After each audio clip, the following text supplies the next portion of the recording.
శివాజీని very beginning నుంచి observe చేసిన మాకు శివాజీ రాజకీయాల్లోకి వెళ్ళి పొలిటికల్గా ఎంత యాక్టివ్గా ఉండి అసలు అంత అగ్రెసివ్గా వెళ్తాడు అనేది మేము ఎప్పుడు ఎక్స్పెక్ట్ చేయాలి.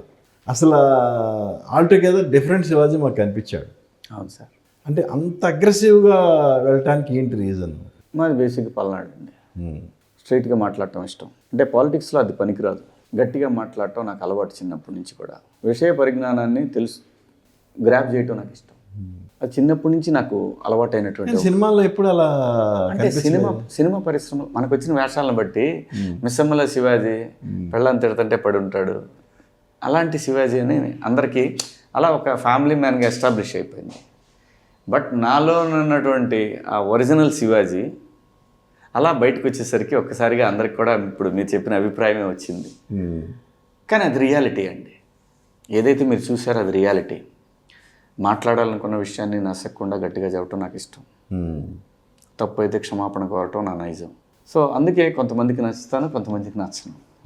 వీడేంటి మాట్లాడటం ఇలాగ అనుకునే వాళ్ళు కూడా ఉంటారు. మరి ఎవరు మాట్లాడతారు? ఎవరొకళ్ళు మాట్లాడాలి కదా. అందుకే నేను మాట్లాడాను. మాట్లాడకుండా ఉండలేకపోయాను. నా మనసు ఒప్పుకోవట్లేదు చాలా అంశాల మీద. అలా అలా అలా అలా అలా పరిశ్రమకు దూరం అయ్యానండి.